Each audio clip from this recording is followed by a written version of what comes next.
MDS ದಮ್ ಆಲು, ನಾಲ್ ತಡ್ಕ ಮತ್ತು mushroom ಮಸಾಲೆ. MDS ನಿಂದ ಊಟ ಪ್ರತಿ ಸಲ ಸ್ವಾದಿಷ್ಟಕರ. MDH ಯಾವಾಗ್ಲೂ ನಿಮ್ಗೆ ಹೊಸ ರುಚಿ ನೀಡಲು ಪ್ರತಿಬದ್ಧವಾಗಿದೆ.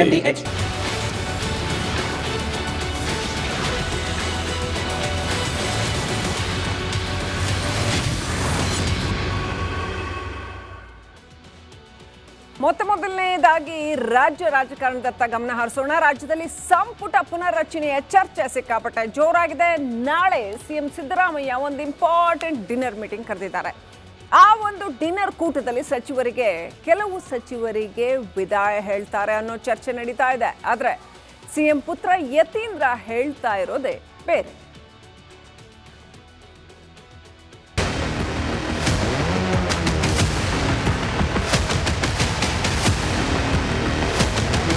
ರಾಜ್ಯ ಸರ್ಕಾರದ ಸಚಿವ ಸಂಪುಟ ಪುನಾರಚನೆ ಕಸರತ್ತು ನಡೀತಾ ಇದೆ. ಸಂಪುಟ ಪುನಾರಚನೆ ಕುರಿತಾಗಿ ಸ್ವತಃ ಸಿಎಂ ಸಿದ್ದರಾಮಯ್ಯ ಸುಳಿವು ನೀಡಿದ್ದಾರೆ. ಈ ನಡುವೆ ನಾಳೆ ಸಚಿವರಿಗೆ ಡಿನ್ನರ್ ಪಾರ್ಟಿ ಆಯೋಜನೆ ಮಾಡಿದ್ದಾರೆ. ಈ ಎಲ್ಲ ಬೆಳವಣಿಗೆಯ ನಡುವೆ ಸಚಿವರಿಗೆ ಹೈಕಮಾಂಡ್ ಮೌಲ್ಯಮಾಪನದ ತಲೆನೋವು ಶುರುವಾಗಿದೆ. ಸಚಿವ ಸಂಪುಟ ಪುನಾರಚನೆಯ ಕಸರತ್ತು ತೀವ್ರ. ಕೆಲಸ ಮಾಡದ ಮಂತ್ರಿಗಳ ಗೇಟ್ ಪಾಸ್ಗೆ ನಿರ್ಧಾರ.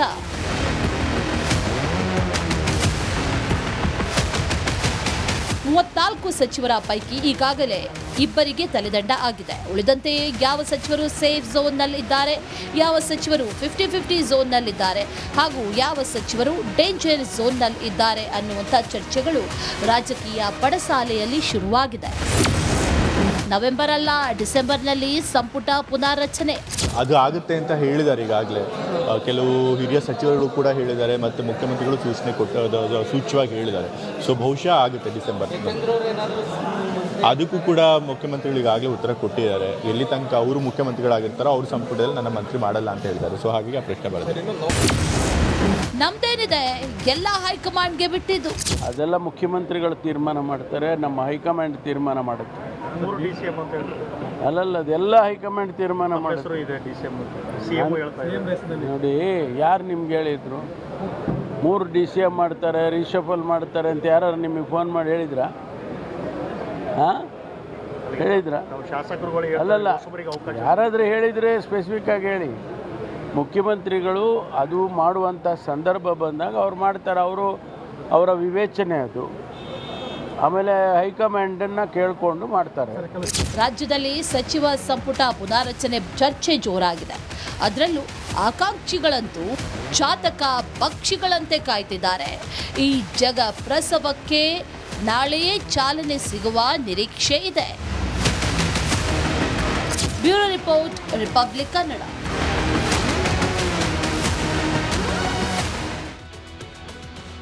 ಇದರಲ್ಲಿ ಮೊದಲನೇ ಪ್ರಶ್ನೆ, ಯಾರ್ಯಾರು ಸೇಫ್ ಆಗ್ತಾರೆ? ಸೇಫ್ ಮಂತ್ರಿಗಳು ಯಾರ್ಯಾರು? ಪಕ್ಕ ಇವ್ರ ಸ್ಥಾನ ಹೋಗಲ್ಲಪ್ಪ ಅಂತ ಯಾರ್ಯಾರು? ಮೊದಲನೇದಾಗಿ ಡಾಕ್ಟರ್ ಜಿ ಪರಮೇಶ್ವರ್, ಗೃಹ ಸಚಿವರು, MB ಪಾಟೀಲ್, ಬೃಹತ್ ಮತ್ತು ಮಧ್ಯಮ ಕೈಗಾರಿಕಾ ಸಚಿವರು, ಹಾಗೆಯೇ KJ ಜಾರ್ಜ್ ಸ್ಥಾನ ಕೂಡ ಪಕ್ಕ ಅಂತ ಹೇಳಲಾಗ್ತಾ ಇದೆ. ಇಂಧನ ಸಚಿವ KJ ಜಾರ್ಜ್, ಜಮೀರ್ ಅಹಮದ್ ಖಾನ್ ವಸತಿ ಹಾಗೂ ವಕ್ಫ್ ಸಚಿವ, ಅಲ್ಲಾಡಲ್ಲ ಅವ್ರ ಕುರ್ಚಿ ಅಂತ ಹೇಳಲಾಗ್ತಾ ಇದೆ. ರಾಮಲಿಂಗಾರೆಡ್ಡಿ ಸಾರಿಗೆ ಹಾಗೂ ಮುಜರಾಯಿ ಮತ್ತು ಕಾಂಗ್ರೆಸ್ನ ಹಿರಿಯ ಮುಖಂಡ, ಹಾಗಾಗಿ ಅವರ ಕುರ್ಚಿ ಕೂಡ ಭದ್ರ ಅಂತ ಹೇಳಲಾಗ್ತಾ ಇದೆ. ಸತೀಶ್ ಜಾರಕಿಹೊಳಿ ಲೋಕೋಪಯೋಗಿ ಸಚಿವರು, ನಾನು ಯಾಕೆ ಮುಖ್ಯಮಂತ್ರಿ ಆಗಬಾರ್ದು ಅಥವಾ ಸತೀಶ್ ಜಾರಕಿಹೊಳಿ ಫಾರ್ CM ಅಂತ ಹೇಳುವಷ್ಟರ ಮಟ್ಟಿಗಿನ ಪ್ರಭಾವ ಹೊಂದಿರುವ ನಾಯಕ. ಕೃಷ್ಣ ಬೈರೇಗೌಡ ಅವರು ಚೆನ್ನಾಗಿ ಕೆಲಸ ಮಾಡಿದ್ದಾರೆ, ಒಳ್ಳೆ ಇಮೇಜ್ ಇದೆ ಅಂತ ಖಂಡಿತವಾಗ್ಲೂ ಅವರ ಸ್ಥಾನ ಭದ್ರ ಅಂತ ಹೇಳಲಾಗ್ತಾ ಇದೆ. ಕಂದಾಯ ಸಚಿವರು, ಹಾಗೆಯೇ ಪ್ರಿಯಾಂಕ್ ಖರ್ಗೆ ಗ್ರಾಮೀಣಾಭಿವೃದ್ಧಿ ಸಚಿವರು, HK ಪಾಟೀಲ್ ಕಾನೂನು ಸಚಿವರು, ಹಿರಿಯ ನಾಯಕ. N ಚಲುವರಾಯಸ್ವಾಮಿ ಕೃಷಿ ಸಚಿವರು, ಈಶ್ವರ್ ಖಂಡ್ರೆ ಅರಣ್ಯ ಸಚಿವರು ಮತ್ತು ಲಕ್ಷ್ಮೀ ಹೆಬ್ಬಾಳ್ಕರ್ ಮಹಿಳಾ ಮತ್ತು ಮಕ್ಕಳ ಕಲ್ಯಾಣ ಸಚಿವರು, ಸಂತೋಷ್ ಲಾಡ್ ಕಾರ್ಮಿಕ ಸಚಿವ, ಹಾಗೆಯೇ ಭೈರತಿ ಸುರೇಶ್ ಸ್ಥಾನ ಕೂಡ ಭದ್ರ ಅಂತ ಹೇಳಲಾಗ್ತಾ ಇದೆ. ಜೊತೆಗೆ ದಿನೇಶ್ ಗುಂಡೂರಾವ್ ಅನುಭವಿ ಸಚಿವ, ಆರೋಗ್ಯ ಸಚಿವ, ಅವರ ಸ್ಥಾನ ಕೂಡ ಭದ್ರ ಅಂತ ಹೇಳಲಾಗ್ತಾ ಇದೆ. SS ಮಲ್ಲಿಕಾರ್ಜುನ್ ಗಣಿ ಮತ್ತು ತೋಟಗಾರಿಕಾ ಸಚಿವ, ದಾವಣಗೆರೆಯ ಪ್ರಬಲ ರಾಜಕಾರಣಿ, ಹಾಗಾಗಿ ಅವರ ಸ್ಥಾನ ಕೂಡ ಭದ್ರ ಅಂತ ಹೇಳಲಾಗ್ತಾ ಇದೆ. KH ಮುನಿಯಪ್ಪ ಆಹಾರ ಮತ್ತು ನಾಗರಿಕ ಪೂರೈಕೆ, ಕಾಂಗ್ರೆಸ್ನಲ್ಲಿ ಸಾಕಷ್ಟು ಪ್ರಾಬಲ್ಯವನ್ನು ಹೊಂದಿರತಕ್ಕಂಥ ನಾಯಕ, ಅವರ ಸ್ಥಾನ ಕೂಡ ಭದ್ರ ಅಂತ ಹೇಳಲಾಗ್ತಾ ಇದೆ. ಮಧು ಬಂಗಾರಪ್ಪ ಸಾಕಷ್ಟು ರಾಜಕೀಯ ಹಿನ್ನೆಲೆ ಉಳ್ಳವರು, ಹಾಗಾಗಿ ಅವರ ಸ್ಥಾನ ಕೂಡ ಭದ್ರ ಅಂತ ಹೇಳಲಾಗ್ತಾ ಇದೆ. ಗೊತ್ತಿಲ್ಲ, ಎಡ್ಜಲ್ಲಿದ್ದರೂ ಇರಬಹುದು ಅಂತ ಕೆಲವರು ಹೇಳ್ತಿದ್ದಾರೆ, ಇಲ್ಲ ಅವರ ಸ್ಥಾನ ಪಕ್ಕ ಅಂತ ಕೂಡ ಕೆಲವರು ಹೇಳ್ತಾ ಇದ್ದಾರೆ.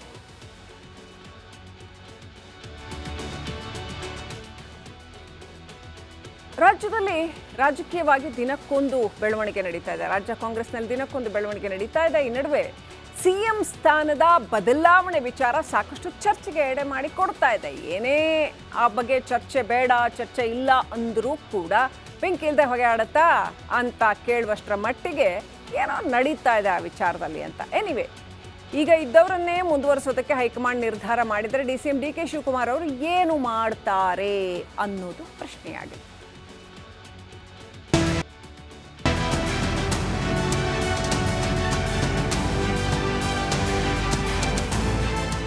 ರಾಜ್ಯ ಕಾಂಗ್ರೆಸ್ನಲ್ಲಿ ಕ್ರಾಂತಿಗಳು ಸದ್ದು ಮಾಡ್ತದೆ. ಸೆಪ್ಟೆಂಬರ್ ಕ್ರಾಂತಿ ಟುಸ್ ಆಯಿತು, ಆದರೆ ಇದೀಗ ನವೆಂಬರ್ ಕ್ರಾಂತಿ ಚರ್ಚೆ ಆಗ್ತಾ ಇದೆ. ನವೆಂಬರ್ ಕ್ರಾಂತಿ ಸಂಪುಟ ಪುನಾರಚನೆ ಮಾತ್ರ ಅಲ್ಲ, ಸಿಎಂ ಬದಲಾವಣೆಗೆ ನಾಂದಿ ಎಂಬ ಚರ್ಚೆಗಳು ಹುಟ್ಟುಕೊಂಡಿದೆ. ಆದರೆ ವಾಸ್ತವದಲ್ಲಿ ನವೆಂಬರ್ ಕ್ರಾಂತಿಯಲ್ಲಿ ಸಿಎಂ ಬದಲಾವಣೆ ನಡೆಯುತ್ತಾ? ಸಿದ್ದರಾಮಯ್ಯ ಅವರನ್ನ ಅಧಿಕಾರದಿಂದ ಕೆಳಗಿಳಿಸಲಾಗುತ್ತಾ ಎಂಬಿತ್ಯಾದಿ ಪ್ರಶ್ನೆಗಳು ಹುಟ್ಟಿಕೊಂಡಿದೆ. ಕರ್ನಾಟಕ ಕಾಂಗ್ರೆಸ್ನಲ್ಲಿ ಆಂತರಿಕ ಭಿನ್ನಮತ ತೀವ್ರ. DK ಶಿವಕುಮಾರ್ ಟಾರ್ಗೆಟ್ 2028ರ ಚುನಾವಣೆ. ಸಿಎಂ ಸಿದ್ದರಾಮಯ್ಯ ನಾಯಕತ್ವ ಬದಲಾವಣೆ ಬಗ್ಗೆ ತಮ್ಮ ಅಭಿಪ್ರಾಯವನ್ನ ಸ್ಪಷ್ಟವಾಗಿ ಹೇಳಿದ್ದಾರೆ. ಸಿದ್ದುಗೆ ಸಚಿವ ಸಂಪುಟದ ಸದಸ್ಯರ ಬೆಂಬಲವೂ ಇದೆ. ಕೇವಲ ಆಪ್ತ ವಲಯದ ಸಚಿವರಾದ ಜಮೀರ್, ಜಾರ್ಜ್, MB ಪಾಟೀಲ್ ಅಷ್ಟೇ ಅಲ್ಲ, ರಾಮಲಿಂಗಾರೆಡ್ಡಿ, ಪರಮೇಶ್ವರ್ ಕೂಡ ಸಿದ್ದರಾಮಯ್ಯ ಪರ ಮಾತಾಡಿದ್ದಾರೆ. ನಾಯಕತ್ವ ಬದಲಾವಣೆ ಇಲ್ಲ ಎಂದಿದ್ದಾರೆ.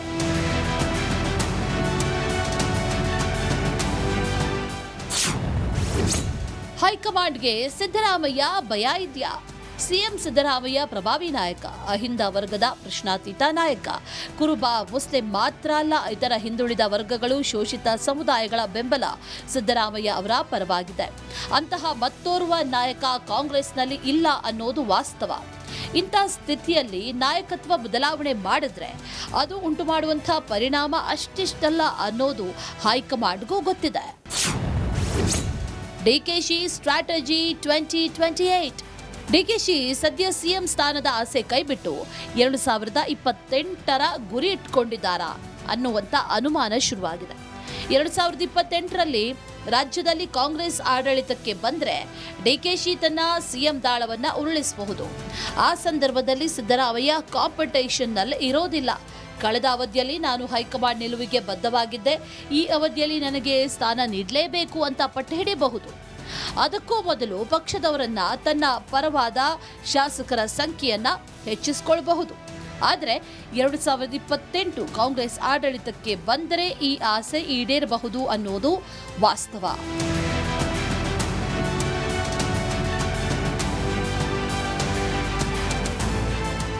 ಡಿಕೆಶಿ ಬಹಿರಂಗವಾಗಿ ಸಿಎಂ ಸ್ಥಾನಕ್ಕೆ ಕ್ಲೈಮ್ ಮಾಡ್ತಿಲ್ಲ. ಒಂದು ರೀತಿಯಲ್ಲಿ ಸೈಲೆಂಟ್ ಆಗಿ ಕಾರ್ಡ್ ಪ್ಲೇ ಮಾಡ್ತಿದ್ದಾರೆ. ತನ್ನ ಪರ ಮಾತನಾಡಿದ ಆಪ್ತ ಶಾಸಕರಿಗೆ ನೋಟಿಸ್ ನೀಡುತ್ತಿದ್ದಾರೆ. ಅಲ್ಲದೆ ಸಿದ್ದರಾಮಯ್ಯ ಹೇಳಿದ್ದೇ ಅಂತಿಮ ಅಂತ ಹೇಳ್ತಿದ್ದಾರೆ. ಡಿಕೆಶಿ ಇಂತಹ ತಂತ್ರಗಾರಿಕೆ ಸಾಕಷ್ಟು ಕುತೂಹಲವನ್ನ ಕೆರಳಿಸಿರೋದು ಸತ್ಯ. News desk, republic Kannada.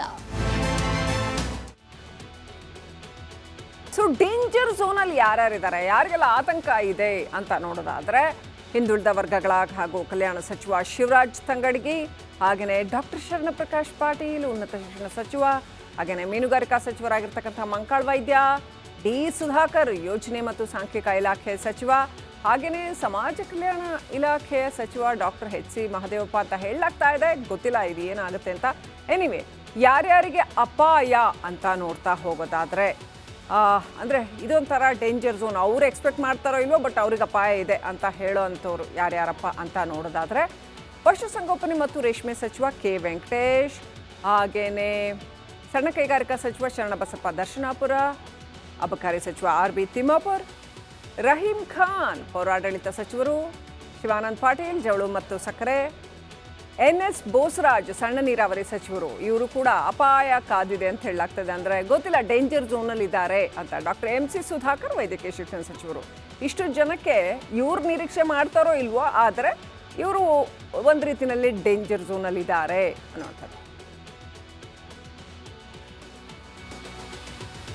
ಇನ್ನು ಗೃಹ ಸಚಿವ ಡಾಕ್ಟರ್ G ಪರಮೇಶ್ವರ್ ಮತ್ತೊಮ್ಮೆ ಸಿಎಂ ಆಗುವ ಆಸೆಯನ್ನು ವ್ಯಕ್ತಪಡಿಸಿದ್ದಾರೆ. ಹುಬ್ಬಳ್ಳಿಯಲ್ಲಿ ಮಾತನಾಡಿದ ಅವರು ನಾನು ಯಾಕೆ ಸಿಎಂ ಆಗಬಾರ್ದು ಅಂತ ಪ್ರಶ್ನೆ ಮಾಡಿದ್ದಾರೆ. ಆ ಮೂಲಕ ರಾಜ್ಯದಲ್ಲಿ ಡಿಕೆಶಿ ಸಿದ್ದರಾಮಯ್ಯ ಮಧ್ಯದ ಸಿಎಂ ಪಟ್ಟದ ಸಮರಕ್ಕೆ ಪರಮೇಶ್ವರ್ ಕೂಡ ಎಂಟ್ರಿ ಕೊಟ್ಟಂತಾಗಿದೆ. ಯಾರಿಗೆ ಯಾಕಾಗಬಾರ್ದು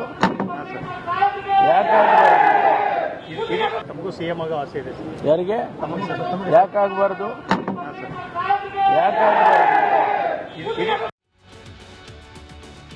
ನೋಡಿ, ಇದೊಂದು ಹೊಸ ಕೆಟಗರಿ. ನಾನು ಯಾಕೆ ಸಿಎಂ ಆಗಬಾರ್ದು ಅಂತ ಹೇಳೋ ಕೆಟಗರಿ. ತುಂಬ ಜನ ನಾಯಕರುಗಳಿದ್ದಾಗ ಇಂಥದ್ದೊಂದು ಕೆಟಗರಿ ಉದ್ಭವ ಆಗುತ್ತೆ. ನೀವು ನೋಡಿದ್ರಿ ಯಾರ ಕುರ್ಚಿ ಭದ್ರ, ಯಾರು ಡೇಂಜರ್ ಝೋನಲ್ಲಿ ಇದ್ದಾರೆ ಈ ಸಚಿವ ಸಂಪುಟದಲ್ಲಿ ಅಂತೆಲ್ಲ ನೋಡಿದ್ವಿ. ಇದು ಇನ್ನೊಂದು ಕೆಟಗರಿ.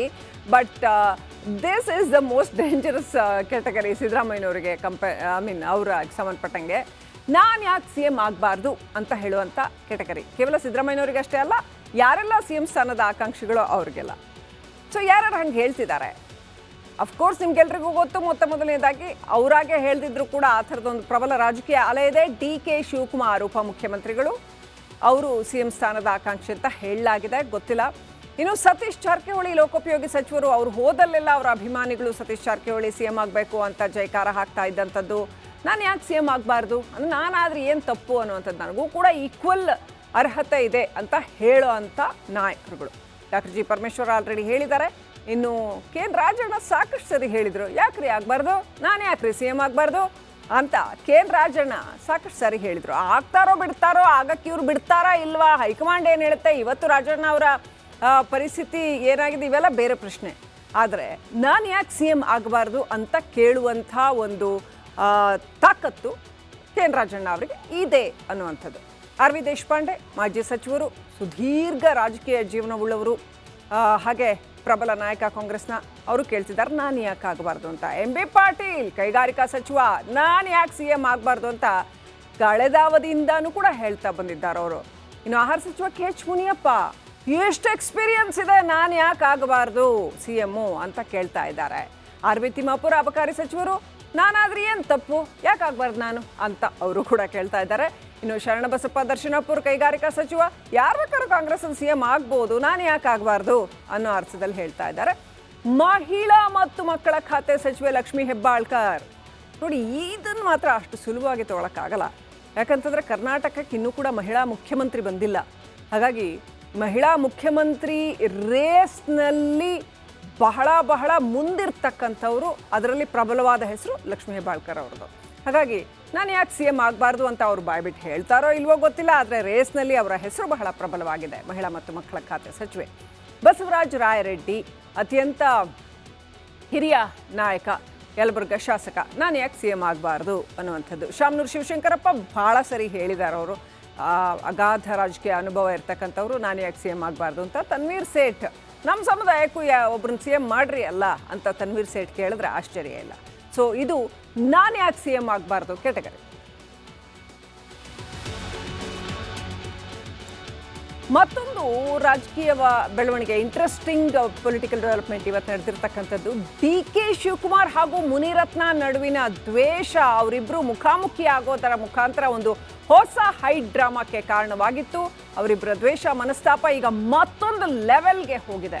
ಆರ್ ನಗರದ ಜನರ ಎದುರೇ ಮುನಿರತ್ನರನ್ನ ಕರಿಟೋಪಿ MLA ಅಂತ DCM ಕರೆದು ಅವಮಾನಿಸಿದ್ದಾರೆ ಅಂತ ಹೇಳಲಾಗಿದೆ. ಇದರಿಂದ ಮುನಿರತ್ನ ಅಬ್ಬರಿಸಿ ಬೊಬ್ಬಿರಿದಿದ್ದಾರೆ.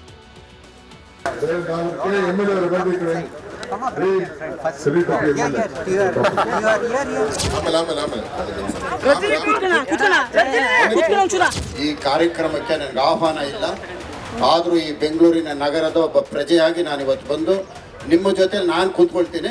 ಎಲ್ಲರ ಜೊತೆಯಲ್ಲಿ ಮುನಿರತ್ನ ರಾಜೀನಾಮೆ ಕೊಡಬೇಕು, ಅವ್ರ ಜೊತೆ ಪಾದಯಾತ್ರೆ ಮಾಡಿದವ್ರು MLA ಆಗ್ತಾರೆ, ಇಷ್ಟೇ ಅವ್ರ ಅಜೆಂಡಾ. ಸರ್, ನಾನು ಸಾಯೋದು ಇಲ್ಲೇನೆ, ನನ್ನನ್ನು ಸಾಯಿಸೋದು ಇವರೇನೆ, ನಾನು ರಾಜೀನಾಮೆ ಕೊಡಲ್ಲ. ಇನ್ನೂ ಒಂದೆರಡು ರೇಪ್ ಕೇಸ್ ಹಾಕ್ತಾರಾ? ಪಾಪ ಯಾರೋ ಹೆಣ್ಮಗಳು ಹುಡುಕ್ತಾವ್ರೆ, ಯಾರು ಹುಡ್ಕೊಂಬತ್ತಾರೋ ಗೊತ್ತಿಲ್ಲ, ಅವ್ರ ಮನೆ ಹಾಳು ಮಾಡ್ತಾರೆ. ಡಿಕೆಶಿ ವರ್ಸಸ್ ಶಾಸಕ ಮುನಿರತ್ನ ಕರಿಟೋಪಿ ಕಾಳಗ. ಮತ್ತಿಕೆರೆಯ ಜೆಪಿ ಪಾರ್ಕ್ನಲ್ಲಿ ಮಹಾಯುದ್ಧ.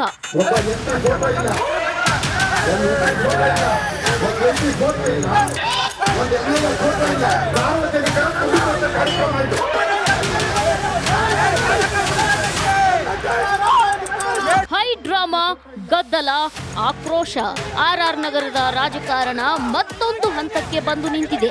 ಇಂದು ಮತ್ತಿಕೆರೆಯ ಜೆಪಿ ಪಾರ್ಕ್ ಅಕ್ಷರಶಃ ರಣಾಂಗಣವಾಗಿ ಬದಲಾಗಿತ್ತು.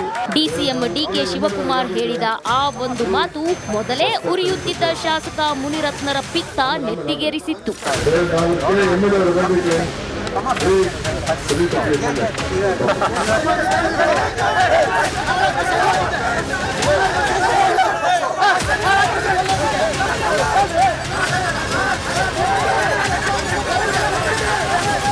ಆರ್ಎಸ್ಎಸ್ ವೇಷ ಟೋಪಿ ಧರಿಸಿ ಜೆಪಿ ಪಾರ್ಕ್ಗೆ ಬಂದ ಬಿಜೆಪಿ ಶಾಸಕ ಮುನಿರತ್ನರನ್ನ ಡಿಸಿಎಂ ಕಪ್ಪು ಟೋಪಿ ಎಂಎಲ್ಎ ಬಾರಯ್ಯ ಅಂತ ಕರೆದ್ರು.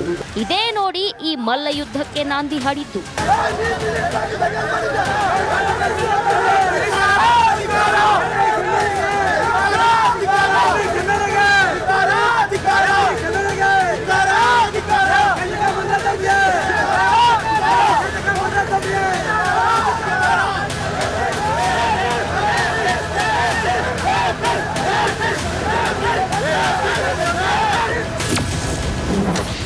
ಇದೇನು ಕಾಂಗ್ರೆಸ್ ಕಾರ್ಯಕ್ರಮನ? ಸರ್ಕಾರದ ಕಾರ್ಯಕ್ರಮನ, ಕಾಂಗ್ರೆಸ್ ಕಾರ್ಯಕ್ರಮನ? ಇದು ಸರ್ಕಾರದ ಕಾರ್ಯಕ್ರಮನ? ಬರೀ ರೌಡಿ ಶೀಟರ್ಗಳಲ್ಲಿರೋದು, ಬರೀ ರೌಡಿ ಶೀಟರ್ಗಳು. ನೋಡಿದ್ರಲ್ಲ ಅಲ್ಲೇ ಮಾಡಕ್ಕೆ ಹೆಂಗೆ ಬರ್ತಾ ಇದ್ರು? ಎಲ್ಲ ರೌಡಿ ಶೀಟರ್ಗಳ್ರಿ. ನೀವು ಪೊಲೀಸವ್ರು ಇಲ್ಲದೇ ಇದ್ರೆ ಇವತ್ತು ಮುಗಿಸಿರೋರು ಇಲ್ಲಿ. ಇವತ್ತೇನಾರು ಜೀವಂತವಾಗಿದ್ದೀನಿ ಅಂದರೆ ಅದಕ್ಕೆ ಕಾರಣ ಪೊಲೀಸವರು. ನೋಡಿದ್ರಲ್ಲ ನೀವೇ, ನಿಮ್ಮ ಹತ್ರ ಕ್ಲಿಪ್ಪಿಂಗ್ ಇಲ್ವಾ? ನನ್ನನ್ನು ಸಾಯಿಸುವುದೇ ಇವರ ಗುರಿ. ಮುನಿರತ್ನ ರಾಜೀನಾಮೆ ಕೊಡಬೇಕು. ಅವ್ರ ಜೊತೆ ಪಾದಯಾತ್ರೆ ಮಾಡಿದವ್ರು MLA ಆಗಬೇಕು. ಇಷ್ಟೇ ಅವ್ರ ಅಜೆಂಡಾ. ಸರ್, ನಾನು ಸಾಯೋದು ಇಲ್ಲೇನೆ, ನನ್ನನ್ನು ಸಾಯಿಸೋದು ಇವರೇನೆ. ನಾನು ರಾಜೀನಾಮೆ ಕೊಡಲ್ಲ. ನಾನು ಹಿಂಗೆ ಇರ್ತೀನಿ ರೀ. ನನ್ನ ಸಾಯಿಸೋದು ಅವರೇ, ಸಾಯೋದು ಅವರಿಂದನೇ. ಸಾಯ್ತೀನಿ ಹೊರತು ರಾಜೀನಾಮೆ ಕೊಡಲ್ಲ. ಇನ್ನೂ 1-2 ರೇಪ್ ಕೇಸ್ ಹಾಕ್ತಾರಾ? ಈಗ ಇನ್ನೂ ಪೋಕ್ಸ್ಕೋ ಕೇಸ್ ಹುಡುಕ್ತಾವ್ರೆ. ಡಿಕೆಶಿ ಮುನಿರತ್ನ ಮಧ್ಯೆ ಮಾತಿನ ಸಮರ. ನಾನು ಹೇಳ್ತಾ ಇದ್ದೀನಲ್ರಿ, ಇಡೀ ದೇಶ ಇವತ್ತು ನಾವು 100ನೇ ವರ್ಷದ ಕಾರ್ಯಕ್ರಮ ಇದು ನಮ್ಮದು. ಇವರು ಸ್ನಾನ ಮಾಡದೆ ಅಲ್ಲುಜ್ದೆ ಬಂದು ಕುಂತವ್ರಿ ಬೆಳಗ್ಗೆನೆ. ನಾನು ಪ್ರಾಮಾಣಿಕವಾಗಿ ನನ್ನ RSS ಸಂಸ್ಥೆದು ನಾನು ಬಂದಿರೋದ್ರಿ. ನಾನು 5 ಗಂಟೆಗೆ ಎದ್ದು ಬಂದಿದ್ದೀನಿ ರೀ. ನಾನು ರಾಜಕಾರಣ ಮಾಡ್ಬೇಕು ನೋಡಿ. ಪಾಪ RSS ಸಂಸ್ಥೆಗೆ ಅಗೌರವ ತರುವಂಥ ಕೆಲಸ. ಇಲ್ಲಿ RSSಗೂ ಇದಕ್ಕೂ ಏನು ಸಂಬಂಧ? ಆ ಟೊಪ್ಪಿ ಹಾಕ್ಕೊಂಡು, ಆ ಪ್ಯಾಂಟ್ ಹಾಕ್ಕೊಂಡು ಅವ್ರದ್ದೇ ಆದಂಥ ಒಂದು ಸಂಸ್ಥೆಯನ್ನು ಕೆಲಸ ಮಾಡ್ಕೊಂಡು ಹೋಗ್ತಾ ಇದ್ದಾರೆ. ಇದು ನನಗಲ್ಲ ಅವಮಾನ, ಆ ಸಂಸ್ಥೆಗೆ ಅವಮಾನ ಇದೆ. ಆ ಸಂಸ್ಥೆ ಇತಿಹಾಸ ಇದೆ. ಇಲ್ಲಿ ಬಂದು ಶಾಸಕರಾಗಿ ಬಂದು ಮಾತಾಡ್ಬೋದಾಯಿತು. ಈಗ ನೋಡಿ, ಎಲ್ಲ ಪೊಲೀಸವರು, ಜನ, ನಾಗರಿಕರೇ ಅವ್ರಿಗೆ ಓಡಿಸ್ತಾ ಇದ್ರು. ಸುಳ್ಳು ರೇಪ್ ಕೇಸ್ ಹಾಕಲು ಯತ್ನ.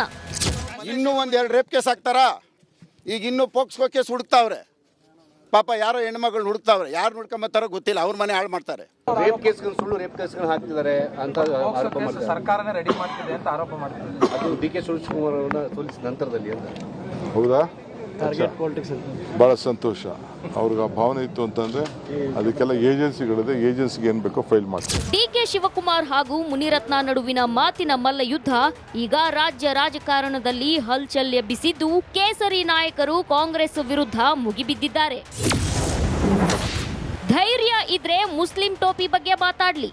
ಅವ್ರವ್ರ ಸ್ಟ್ಯಾಂಡರ್ಡ್ ತಕ್ಕಂತೆ ಅವ್ರು ಮಾತಾಡ್ತಾರ. ಅದ ಕರಿ ಟೋಪಿ ಹಾಕೋದು ಮುಸಲ್ಮಾನ್ಗ, ಅದು ಜಾಳಗಿ ಟೋಪಿ ಬಾ ಅಂತ ಕರೀಲಿ ನೋಡೋಣ. ಧೈರ್ಯ ಇದ್ರೆ ಒಬ್ಬ ಸಾಬ ಕರೀಲಿ, ಹಾಕೊಂಬಂದಿರ್ತಾರಲ್ಲ, ಇವರು ಹೋಗಿ ಹಾಕೊಂಡಿರ್ತಾರಲ್ಲ, ಕರೀಲಿ. ಅಂದರೆ ಹಿಂದೂಗಳು ಏನಾದರೂ ಮಾಡಿದ್ರೆ ಅವರಿಗೆ ಭಾಳ ಎಕ್ದಮ್ ಅಪಮಾನಿಸ್ಲಿಕ್ಕೆ ಭಾಳ ಸಮಯ ಹಿಡಿಯೋದಿಲ್ಲ. ಆದರೆ ಮುಸಲ್ಮಾನರಿಗೆ ಮಾತ್ರ ಎಲ್ಲ ನಡೀತದೆ. ಅವ್ರಿಗೆ ಅನ್ನಂತ ಹೇಳ್ರಿ, ಏನಾಗತ್ತೆ ನೋಡ್ರಿ. ಆಮೇಲೆ ಇವ್ರು ಆಡಳಿತ ನಡೆಸ್ಲಿಕ್ಕೆ ಸಾಧ್ಯ ಆಗೋದಿಲ್ಲ, ಹಂಗೆ ಮಾಡ್ತಾರೆ ಅವರು. ಡಿಕೆಶಿ ದರ್ಪದ ಮನಸ್ಥಿತಿ ಪ್ರದರ್ಶನವಾಗಿದೆ. ಕಳೆದ ಲೋಕಸಭಾ ಚುನಾವಣೆಯ ಹತಾಶೆಯಿಂದ ಈ ರೀತಿ ಡಿಕೆ ಶಿವಕುಮಾರ್ ನಡೆದುಕೊಳ್ಳುತ್ತಿದ್ದಾರೆ ಅನ್ನೋದು ನನ್ನ ಭಾವನೆ. ಮತ್ತೊಂದು ಕಡೆ ಮುಖ್ಯಮಂತ್ರಿ ಕುರ್ಚಿಯ ಹಗ್ಗ ಜಗ್ಗಾಟ, ಲೋಕಸಭಾ ಚುನಾವಣೆಯ ಸೋಲು. ಹಾಗಾಗಿ ದಿನೇ ದಿನೇ ಡಿಕೆ ಶಿವಕುಮಾರ್ ಅವರ ಹೇಳಿಕೆಗಳು, ಅವರ ನಡವಳಿಕೆಗಳು, ಅವರ ಘನತೆಯನ್ನು ಕೂಡ ಕುಗ್ಗಿಸುವಂಥ ಕೆಲಸ ಮಾಡ್ತಾ ಇದೆ. ಆ ಸ್ಥಾನವನ್ನು ಕೂಡ ಮರಿತಾ ಇದ್ದಾರೆ. ಆ ಒಂದು ರೀತಿ ದರ್ಪದಿಂದ ಇವತ್ತು ಅವರ ನಡವಳಿಕೆ ಏನಿದೆ, ಇದು ಖಂಡಿತ ಸರಿಯಲ್ಲ, ಅಕ್ಷಮ್ಯ ಅಪರಾಧ. ಇವತ್ತು ಮುನಿರತ್ನ ಅವರಿಗೆ ಮಾಡಿರುವಂಥ ಅಪಮಾನ ಅಲ್ಲ, ರಾಜರಾಜೇಶ್ವರಿ ವಿಧಾನಸಭಾ ಕ್ಷೇತ್ರದ ಮತದಾರರಿಗೆ ಮಾಡಿರುವಂಥ ಅಪಮಾನ ಇದು. ಕಾಂಗ್ರೆಸ್ನ ಇರುವಂತದ್ದು ಗೂಂಡಾಗಿರಿ ಸಂಸ್ಕೃತಿ. ಅಲ್ಲಿನ ಶಾಸಕರಿಗೆ ಲೋಕಸಭಾ ಸದಸ್ಯರಿಗೆ ಗೌರವ ಕೊಟ್ಟಿಲ್ಲ, ಹಲ್ಲೆ ಮಾಡೋ ಪ್ರಯತ್ನ ಮಾಡಿದ್ದಾರೆ ಮುನಿರತ್ನ ಮೇಲೆ. ಇದೊಂದು ಖಂಡನೀಯ. ಇದು ಕಾಂಗ್ರೆಸ್ಸಿನ ಸಂಸ್ಕೃತಿಯನ್ನು ತೋರಿಸ್ತದೆ. ಕಾಂಗ್ರೆಸ್ಸಿನ ಗೂಂಡಾಗಿರಿ, ಮೊದಲಿಂದನೂ ಅವ್ರು ಗೂಂಡಾಗಿರಿ ಮಾಡ್ಕೊಂಡೇ ಬಂದವರು. ಆ ಗೂಂಡಾಗಿರಿ ಮಾಡ್ತಾ ಇದ್ದಾರೆ. ನನಗನ್ಸುತ್ತೆ ಇನ್ನು 2 ವರ್ಷ ಇರೋದು. ಯಾಕೆ ಗೂಂಡಾಗಿರಿ ಎಲ್ಲ ಮಾಡೋಕ್ಕೆ ಹೋಗ್ತೀರಾ? 2 ವರ್ಷ ಆದಮೇಲೆ ಇದೇ ನಿಮಗೆ ರಿಪೀಟ್ ಆಗ್ತದೆ. ನೀವೇನೇನು ಮಾಡಿದಿರೋ ಅದೆಲ್ಲನೂ ಕೂಡ ಜನ ರಿಪೀಟ್ ಮಾಡ್ತಾರೆ ನಿಮಗೆ. ಕೇಸರಿ ನಾಯಕರು ಡಿಕೆಶಿ ಹಾಗೂ ಕಾಂಗ್ರೆಸ್ ವಿರುದ್ಧ ಕಿಡಿಕಾರಿದ್ರೆ ಇತ್ತ ಕಾಂಗ್ರೆಸ್ ನಾಯಕಿ ಕುಸುಮಾ ಮುನಿರತ್ನ ಹೇಳೋದೆಲ್ಲ ಸುಳ್ಳು, ಬೇಕಂತಲೇ ಕಿರಿಕ್ ಮಾಡಿದ್ದಾರೆ ಎಂದಿದ್ದಾರೆ. ಆಸ್ ಪರ್ ಪ್ರೋಟೋಕಾಲ್ ಅವ್ರಿಗೆ ಆಹ್ವಾನ ಹೋಗೇ ಹೋಗಿರುತ್ತೆ. ಪ್ರಜಾಪ್ರಭುತ್ವದಲ್ಲಿ ಶಾಸಕರಿಗೆ ಕೊಡಬೇಕಾಗದಂತ ಗೌರವವನ್ನ ಯಾರು ಕೊಡ್ಲೇಬೇಕಾಗತ್ತೆ. ಅದನ್ನ ಯಾರು ಕೂಡ ಅಲ್ಲಗಳಿಕ್ ಸಾಧ್ಯ ಇಲ್ಲ. ಇವತ್ತು ಆಹ್ವಾನ ಬಂದಿದ್ರು, ದುರುದ್ದೇಶದಿಂದ ಇಲ್ಲಿ ನಾನು ಕರೆದಿಲ್ಲ ಅಂತ ಹೇಳಿ ಒಂದು ಗಲಾಟೆಯನ್ನ ಮಾಡಬೇಕು, ಒಂದ್ ರೀತಿ ಒಂದು ಎಲ್ರಿಗೂ ಅವಮಾನವನ್ನ ಮಾಡಬೇಕು ಅಂತ ಹೇಳಿ ಬಂದು ಆರೋಪವನ್ನು ಅವ್ರು ಹೇಳ್ತಾರೆ, ಸುಳ್ಳು ಹೇಳ್ತಿರ್ತಾರೆ. ಅವ್ರಿಗೆ ಅದೇ ಅಭ್ಯಾಸ ಆಗಿದೆ. ಸೊ ಅದನ್ನ ಅವ್ರು ಮಾಡ್ತಿದ್ದಾರೆ. ಸದನದಲ್ಲೇ ಆರ್ಎಸ್ಎಸ್ ಗೀತೆ ಹಾಡಿದ್ದ ಡಿಕೆಶಿ ಆರ್ಎಸ್ಎಸ್ ಟೋಪಿಯನ್ನ ಅವಮಾನಿಸಿರೋದು ಕೆಂಗಣ್ಣಿಗೆ ಗುರಿಯಾಗಿದ್ದು, ಈ ಬಾರಿ ಈ ಪ್ರಹಸನ ಎಲ್ಲಿ ಹೋಗಿ ಮುಟ್ಟುತ್ತೋ ಕಾದು ನೋಡಬೇಕಿದೆ. Political bureau, republic Kannada. Welcome back. Munirathna ಹಾಗೂ ಡಿಕೆ ಬ್ರದರ್ಸ್ ಸಮರ ಇವತ್ತು ನೆನ್ನೆದಲ್ಲ. ಸೊ ಇದೆಲ್ಲ ಶುರುವಾಗಿದ್ದು ಸಾಕಷ್ಟು ವರ್ಷಗಳಿಂದಾನೇ. ಆದರೂ ಕೂಡ ಈ ಬೆಂಗಳೂರು ಗ್ರಾಮಾಂತರ ಕ್ಷೇತ್ರದಲ್ಲಿ ಡಿಕೆ ಸುರೇಶ್ ಸೋತ್ರಲ್ಲ, ಅಲ್ಲಿಂದ ಇದು ಇನ್ನಷ್ಟು ಜಾಸ್ತಿ ಆಯಿತು. ಡಾಕ್ಟರ್ CN ಮಂಜುನಾಥ್ ಗೆಲುವಿಗೆ ಮುನಿರತ್ನ ಕಾರಣ ಅಂತ ಹೇಳಲಾಯಿತು, ಅಥವಾ ಮುನಿರತ್ನ ಅವರ ಕೊಡುಗೆ ದೊಡ್ಡದು ಅಂತ ಹೇಳಲಾಯಿತು. ರಾಮನಗರ, ಮಾಗಡಿ, ಚನ್ನಪಟ್ಟಣ, ಕನಕಪುರ, ಕುಣಿಗಲ್, ಆನೇಕಲ್, ಬೆಂಗಳೂರು ದಕ್ಷಿಣ, RR ನಗರ ಇಲ್ಲೆಲ್ಲ ಹೆಚ್ಚಿನ ಮತ ಕೊಡಿಸೋದಕ್ಕೆ ಸಾಧ್ಯ ಆಯಿತು ಅಂತ ಹೇಳಲಾಯಿತು. ಬೆಂಗಳೂರು ದಕ್ಷಿಣ ಬಿಟ್ಟರೆ ಹೆಚ್ಚು ಮತ ಇರೋದು RR ನಗರದಲ್ಲಿ. ಹಾಗಾಗಿ ಕನಕಪುರ, ರಾಮನಗರದಲ್ಲಿ ಮಾತ್ರ ಡಿಕೆ ಸುರೇಶ್ಗೆ ಲೀಡ್ ಬಂತೆ ಹೊರತು ಬೇರೆ ಎಲ್ಲೂ ಬರಲಿಲ್ಲ. ಕನಕಪುರದಲ್ಲಿ 25,627 ಮತಗಳು ಲೀಡು, ರಾಮನಗರದಲ್ಲಿ 145 ಮತಗಳ ಲೀಡ್ ಬಂತು. ಉಳಿದ 6 ಕ್ಷೇತ್ರಗಳಲ್ಲಿ CN ಮಂಜುನಾಥ್ ಅವರಿಗೆ ಮುನ್ನಡೆ ಆಯಿತು. ಇದು ಕಾಂಗ್ರೆಸ್ಗೆ ದೊಡ್ಡ ಹೊಡೆತ ಉಂಟು ಮಾಡಿತು. ಇದರ ಹಿಂದೆ ಇದ್ದದ್ದು ಮುನಿರತ್ನ ಅಂತ ಹೇಳಲಾಗ್ತಾ ಇದೆ. ಡಿಕೆ ಸುರೇಶ್ ಸೋಲಿಗೆ ಕಾರಣವಾಗಿದ್ದೆ RR ನಗರ ಕ್ಷೇತ್ರ ಅಂತ ಹೇಳಲಾಗ್ತಾ ಇದೆ. ಅಸೆಂಬ್ಲಿ ಕ್ಷೇತ್ರಗಳ ಪೈಕಿ ಹೆಚ್ಚು ಲೀಡ್ ಕೊಡಿಸಿದ್ದು ಮುನಿರತ್ನ ಅಂತ ಹೇಳಲಾಗ್ತಾ ಇದೆ. ಬಿಜೆಪಿ ಅಭ್ಯರ್ಥಿಗೆ RR ನಗರದಲ್ಲಿ 98,997 ಲೀಡ್. ಅದು ಮಂಜುನಾಥ್ ಅವರ ಇಮೇಜ್ ಕೂಡ ಡೆಫಿನೆಟ್ಲಿ ಕಾರಣ. ಅದಕ್ಕೆ ವಿಧಾನಸಭಾ ಚುನಾವಣೆಯಲ್ಲೂ ಕೂಡ ಮುನಿರತ್ನ ಸ್ವತಃ ಜಯಭೇರಿ ಬಾರಿಸಿದ್ರು. ಹಾಗಾಗಿ ಅದು ಕೂಡ ಒಂದು ಸ್ವಲ್ಪ ವಿರೋಧಕ್ಕೆ ಕಾರಣ ಆಯಿತು. 11,842 ಮತಗಳಿಂದ ಕುಸುಮಾ ವಿರುದ್ಧ ಗೆಲುವನ್ನು ಸಾಧಿಸಿದ್ರು. ಆ ನಂತರದಲ್ಲಿ ಈ ಒಂದು ಸಮರ ತಾರಕಕ್ಕೆ ಹೋಯಿತು ಅಂತ ಹೇಳಲಾಗ್ತಾ ಇದೆ. ಮುಂದಿನ ಸುದ್ದಿ ನೋಡೋದಾದ್ರೆ, ಇದೇ ತಿಂಗಳು RSS ಶತಮಾನೋತ್ಸವ ಆಚರಿಸಿಕೊಂಡಿದೆ. ದೆಹಲಿಯಲ್ಲಿ ಅದ್ದೂರಿ ಕಾರ್ಯಕ್ರಮ ನಡೆದು ಸಂಘಕ್ಕೆ ಪ್ರಧಾನಿ ಮೋದಿ ವಿಶೇಷ ಗಿಫ್ಟ್ ಕೊಟ್ಟಿದ್ರು. ಇದೀಗ ಸಂಘದ ಚಟುವಟಿಕೆ ಮೇಲೆ ಸಿದ್ದರಾಮಯ್ಯ ಸರ್ಕಾರದ ಕಣ್ಣು ಬಿದ್ದಿದೆ.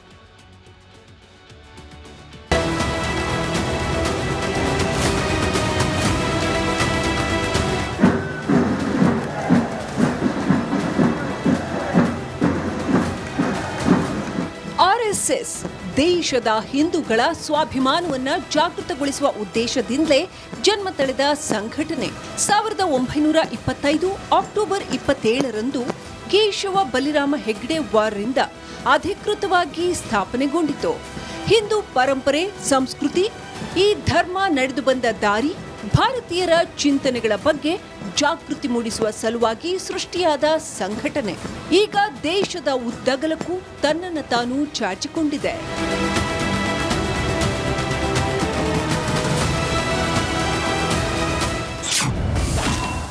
RSS ಮೇಲೆ ಕಣ್ಣು ಹಾಕಿದ ಕಾಂಗ್ರೆಸ್ ಸರ್ಕಾರ ಸಂಘದ ಚಟುವಟಿಕೆಗಳಿಗೆ ಬ್ರೇಕ್ ಹಾಕಲು ತಂತ್ರ. ಕಾಂಗ್ರೆಸ್ ನಾಯಕರಿಗೂ RSSಗೂ ಆಗಿ ಬರಲ್ಲ. ಕೆಲ ದಿನಗಳ ಹಿಂದೆ ಮಾತಾಡಿದ್ದ ಸಚಿವ ಪ್ರಿಯಾಂಕ್ ಖರ್ಗೆ ಕೇಂದ್ರದಲ್ಲಿ ಕಾಂಗ್ರೆಸ್ ಸರ್ಕಾರ ಅಧಿಕಾರಕ್ಕೆ ಬಂದ್ರೆ RSSನ ಬ್ಯಾನ್ ಮಾಡಬಹುದು ಅಂದಿದ್ರು. ಆದ್ರೆ ಈಗ 100 ವರ್ಷದ ಸಂಭ್ರಮಾಚರಣೆಯಲ್ಲಿರೋ RSSಗೆ ಶಾಕ್ ಕೊಡೋದಕ್ಕೆ ಸಿದ್ದರಾಮಯ್ಯ ಸರ್ಕಾರ ಮುಂದಾಗಿದೆಯಂತೆ.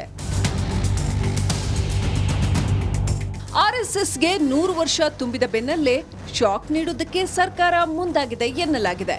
ರಾಜ್ಯದಲ್ಲಿ ಸಂಘದ ಚಟುವಟಿಕೆಗಳಿಗೆ ಸರ್ಕಾರ ಬ್ರೇಕ್ ಹಾಕೋದಕ್ಕೆ ಪ್ಲಾನ್ ಮಾಡಲಾಗ್ತಿದೆಯಂತೆ.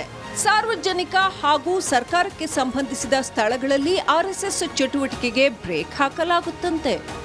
ಕೇವಲ ತಮ್ಮ ಪ್ರಚಾರಕ್ಕೋಸ್ಕರ ಚಟದಿಂದ ಮಾತನಾಡ್ತಕ್ಕಂಥವ್ರು ಈ ರೀತಿ ಹೇಳಿಕೆಯನ್ನು ಕೊಡೋದಕ್ಕೆ ಸಾಧ್ಯ. ಇವತ್ತು ಜವಾಬ್ದಾರಿ ಸ್ಥಾನದಲ್ಲಿರ್ತಕ್ಕಂಥ ಪ್ರಿಯಾಂಕಾ ಖರ್ಗೆ ಅವರು ಇಷ್ಟೊಂದು ಬೇಜವಾಬ್ದಾರಿಯಿಂದ ಪತ್ರವನ್ನು ಮುಖ್ಯಮಂತ್ರಿಗಳಿಗೆ ಬರೆದಿದ್ದಾರೆ ಅಂತೇಳಿದರೆ ಇದು ಅವರ ಮೂರ್ಖತನದ ಪ್ರದರ್ಶನ. ದೇವಸ್ಥಾನಗಳಲ್ಲಿ ಅಥವಾ ಸ್ಥಳಗಳಲ್ಲಿ RSS ಚಟುವಟಿಕೆಗಳನ್ನು ನಿರ್ಬಂಧ ಹಾಕಬೇಕು ಅಂತ ಒಂದನೇದು.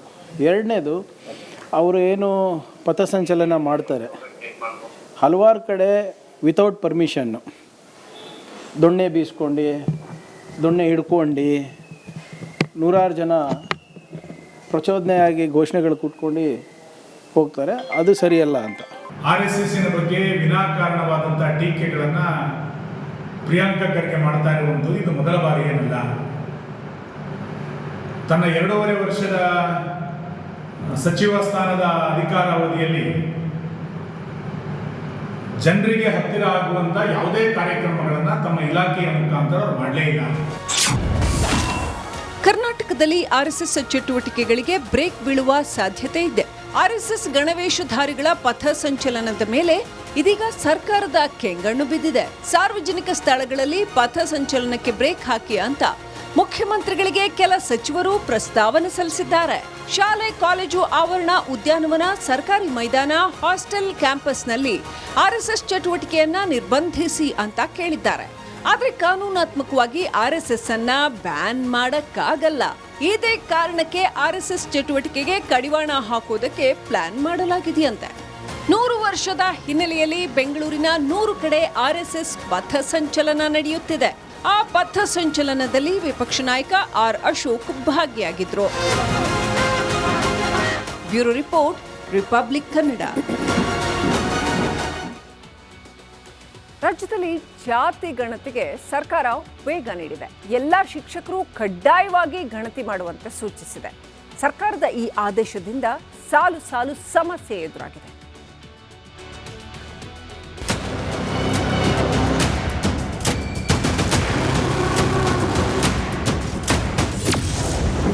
ಜಾತಿ ಸಮೀಕ್ಷೆಗೆ ಹೋದ ಶಿಕ್ಷಕಿಗೆ ಹೃದಯಾಘಾತ. ಗಣತಿಯ ಹೆಸರಿನಲ್ಲಿ ಶಿಕ್ಷಕರಿಗೆ ಒತ್ತಡದ ಶಿಕ್ಷೆ. ಸಾಲು ಸಾಲು ವಿರೋಧದ ನಡುವೆಯೂ ಕರ್ನಾಟಕದಲ್ಲಿ ಜಾತಿ ಗಣತಿ ನಡೆಯುತ್ತಿದೆ. ಈ ಸಮೀಕ್ಷೆಗೆ ಶಾಲಾ ಶಿಕ್ಷಕರನ್ನ ಸಮೀಕ್ಷಕರಾಗಿ ಆಯೋಜಿಸಲಾಗಿದೆ. ಆದರೆ ಸಮೀಕ್ಷೆಗೆ ಹೋದಾಗ ಶಿಕ್ಷಕರೊಬ್ಬರು ಹೃದಯಾಘಾತಕ್ಕೆ ಒಳಗಾಗಿರುವ ಘಟನೆ ನಡೆದಿದೆ. ಸ್ಥಳೀಯರ ಸಮಯ ಪ್ರಜ್ಞೆಯಿಂದ ಶಿಕ್ಷಕಿ ಆಸ್ಪತ್ರೆಗೆ ದಾಖಲಾಗಿದ್ದು ಸ್ಟಂಟ್ ಅಳವಡಿಸಲಾಗಿದೆ. ಊಟ ನೀರಿಲ್ಲದೆ ಗಣತಿಯಲ್ಲಿ ತೊಡಗಿದ್ದ ಶಿಕ್ಷಕಿ. ಆನೇಕಲ್ ತಾಲೂಕಿನ ಬೊಮ್ಮಸಂದ್ರದಲ್ಲಿ ಸಮೀಕ್ಷೆಗೆ ಹೋದ ಶಿಕ್ಷಕಿ ಯಶೋಧ ಹೃದಯಾಘಾತದಿಂದ ಕುಸಿದು ಬಿದ್ದಿದ್ದಾರೆ. ತಕ್ಷಣವೇ ಅವರನ್ನ ಆಸ್ಪತ್ರೆಗೆ ರವಾನಿಸಿದ್ದಾರೆ. ನಾರಾಯಣ ಹೆಲ್ತ್ ಸಿಟಿ ಆಸ್ಪತ್ರೆಯಲ್ಲಿ ಆಪರೇಷನ್ ಮಾಡಿ ಸ್ಟಂಟ್ ಅಳವಡಿಸಲಾಗಿದೆ. ಮನೆ ಮನೆಗೆ ತೆರಳಿ ತನಗೊಪ್ಪಿಸಿದ ಕೆಲಸ ಮಾಡುತ್ತಿದ್ದ ಶಿಕ್ಷಕಿ ತೀವ್ರ ಒತ್ತಡದಿಂದ ಹೃದಯಾಘಾತಕ್ಕೆ ಒಳಗಾಗಿದ್ದಾರೆ. ಕರ್ನಾಟಕದಲ್ಲಿ ನಡೆಯುತ್ತಿರೋ ಜಾತಿ ಗಣತಿ ಕೆಲಸದಲ್ಲಿ ನಿರತರಾಗಿರೋ ಶಿಕ್ಷಕರು ದೈಹಿಕ ಮತ್ತು ಮಾನಸಿಕ ಒತ್ತಡಕ್ಕೆ ಒಳಗಾಗುತ್ತಿದ್ದಾರೆ. ಬಿಸಿಲು, ಮಳೆ, ಗಾಳಿ ಎನ್ನದೆ ಮನೆ ಮನೆ ಓಡಾಟ ನಡೆಸುತ್ತಿದ್ದಾರೆ. ಸರಿಯಾದ ಸಮಯಕ್ಕೆ ಊಟ ನೀರಿಲ್ಲದೆ ಒದ್ದಾಡುತ್ತಿದ್ದಾರೆ. ಸಮೀಕ್ಷೆ ಪೂರ್ಣಗೊಳ್ಳದೆ ಹೋದ್ರೆ ಶಿಕ್ಷಕರಿಗೆ ನೋಟಿಸ್ ಕಳುಹಿಸಲಾಗುತ್ತದೆ. ಇದರ ನಡುವೆ ಅಮಾನತ್ತಿನ ಭಯದಲ್ಲಿ ಹೆಚ್ಚಿನ ಒತ್ತಡ ಅನುಭವಿಸಿ ಈ ಪರಿಸ್ಥಿತಿ ಎದುರಾಗುತ್ತಿದೆ ಎಂದು ಹೇಳಲಾಗುತ್ತಿದೆ.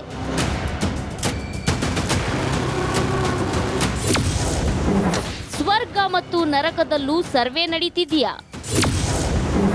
ಸಿದ್ದು ಸರ್ಕಾರವನ್ನು ಪ್ರಶ್ನೆ ಮಾಡಿದ JDS. ರಾಜಧಾನಿ ಬೆಂಗಳೂರಿನಲ್ಲಿ ಜಾತಿ ಗಣತಿಗೆ ಸತ್ತಿರುವ ಸಿಬ್ಬಂದಿಯನ್ನು ನೇಮಿಸಿರೋ ಆರೋಪ ಕೇಳಿಬಂದಿದೆ. ಆದ್ದರಿಂದ ಈ ಕಾಂಗ್ರೆಸ್ ಸರ್ಕಾರಕ್ಕೆ ಕನಿಷ್ಠ ಮಟ್ಟದ ಕಾಮನ್ ಸೆನ್ಸ್ ಇದೆಯಾ?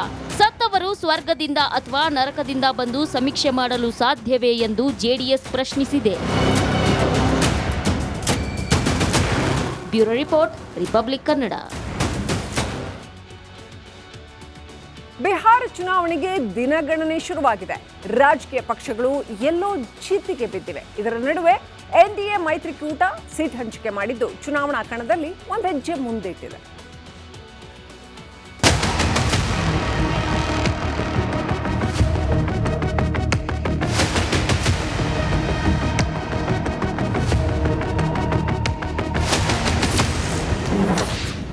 NDA ಮೈತ್ರಿಕೂಟ ಸೀಟ್ ಹಂಚಿಕೆ. ಬಿಜೆಪಿ ಜೆಡಿಯುಗೆ ಸಮಪಾಲು, ಚಿರಾಗ್ಗೆ ಲಾಟರಿ.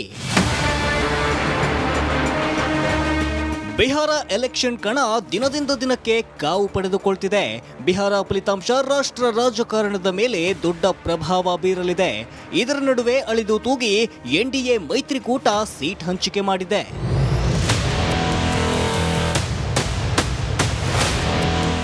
ಎಸ್, ಈ ಬಾರಿ ಬಿಹಾರದಲ್ಲಿ ಎನ್ಡಿಎ ಮೈತ್ರಿಕೂಟ ಗೆಲ್ಲೋ ಜಿದ್ದಿಗೆ ಬಿದ್ದಿದ್ದು, ನವದೆಹಲಿಯಲ್ಲಿ ಬಿಜೆಪಿ ಕೇಂದ್ರ ಚುನಾವಣಾ ಸಮಿತಿ ಮಹತ್ವದ ಸಭೆ ನಡೆಸಿ ಬಿಜೆಪಿ ಜೆಡಿಯುಗೆ ಸೇರಿ ತನ್ನ ಮಿತ್ರ ಪಕ್ಷಗಳಿಗೆ ಸೀಟ್ ಹಂಚಿಕೆ ಮಾಡಿದೆ. ಎನ್ಡಿಎ ಮೈತ್ರಿಕೂಟ ಸೀಟ್ ಹಂಚಿಕೆ ಮಾಡಿದ್ದು, ಬಿಹಾರದ 243 ಸೀಟ್ನಲ್ಲಿ ಜನತಾದಳ ಯುನೈಟೆಡ್ ಅಂದ್ರೆ ಜೆಡಿಯುಗೆ 101 ಸ್ಥಾನ, ಬಿಜೆಪಿಗೂ 101 ಸೀಟ್, ಚಿರಾಗ್ ಪಾಸ್ವಾನ್ ನೇತೃತ್ವದ ಲೋಕ ಜನಶಕ್ತಿ ಪಕ್ಷಕ್ಕೆ 29 ಸೀಟ್, ಹಿಂದೂಸ್ತಾನಿ ಆವಾಮ್ ಮೋರ್ಚಾಗೆ 6 ಕ್ಷೇತ್ರ, ರಾಷ್ಟ್ರೀಯ ಲೋಕ ಮೋರ್ಚಾಗೂ 6 ಸ್ಥಾನ ಹಂಚಿಕೆ ಮಾಡಲಾಗಿದೆ.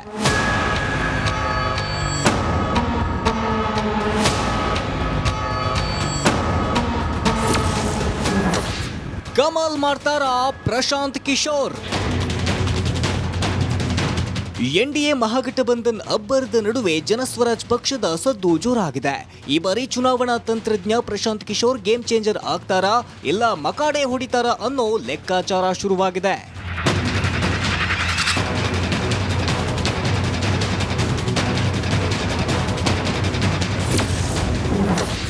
ತೇಜಸ್ವಿ ಕ್ಷೇತ್ರದ ಮೇಲೆ ಕಣ್ಣಿಟ್ಟ ಪ್ರಶಾಂತ್ ಕಿಶೋರ್. ಬಿಹಾರದ ರಾಗೋಪುರ್ ಮತಕ್ಷೇತ್ರ ಈಗ ಹೈ ವೋಲ್ಟೇಜ್ ಕ್ಷೇತ್ರವಾಗಿ ಬದಲಾಗ್ತಿದೆ. ಏಕೆಂದರೆ ಆರ್ಜೆಡಿ ನಾಯಕ ತೇಜಸ್ವಿ ಯಾದವ್ ಸ್ವಕ್ಷೇತ್ರವಾದ ರಾಗೋಪುರದಲ್ಲಿ ಜನಸ್ವರಾಜ್ ಸಂಸ್ಥಾಪಕ ಪ್ರಶಾಂತ್ ಕಿಶೋರ್ ಧೂಳೆಬ್ಬಿಸಲಿದ್ದಾರೆ.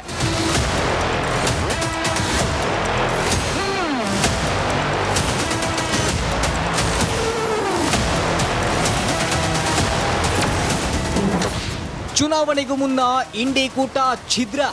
ಆರ್ಜೆಡಿ ಆಫರ್ ಅನ್ನ ಸಿಪಿಐ ಅಂದ್ರೆ communist party of India liberation ತಿರಸ್ಕರಿಸಿದೆ. ಸೀಟ್ ಹಂಚಿಕೆ ತಡವಾಗ್ತಿರುವುದಕ್ಕೆ ಕಾಂಗ್ರೆಸ್ ಬೇಸರ ಮಾಡಿಕೊಂಡಿದೆ. ಓವೈಸಿ ಕೂಡ ಸ್ವತಂತ್ರವಾಗಿ ಸ್ಪರ್ಧಿಸಲು ಮುಂದಾಗಿದ್ದು, ಇಷ್ಟೆಲ್ಲ ಸಮಸ್ಯೆ ಮಧ್ಯೆ ಬಿಹಾರ ಕುರುಕ್ಷೇತ್ರದಲ್ಲಿ ತೃತೀಯ ರಂಗ ಕಮಲ್ ಮಾಡುತ್ತಾ ಅನ್ನೋದೇ ಸದ್ಯದ ಪ್ರಶ್ನೆ. News desk, republic Kannada. ಆರೋಗ್ಯ ಹಾಗೂ ನ್ಯೂಟ್ರಿಷನ್ ಸಿಗುತ್ತೆ ನೋಡಿ, ಬಾಡಿ ಸ್ಟ್ರಾಂಗ್ ಆಗುತ್ತೆ. ಸ್ವಲ್ಪ ತಿಂದು ಹಸಿವು ನಿಗುತ್ತೆ, ಡೈಜೆಷನ್ಗೆ ಇಲ್ಲ ಅಪಾಯ. MDH ಸೋಯಾ ಟೀ, ಅಸಲಿ ಪ್ರೋಟೀನ್. MDH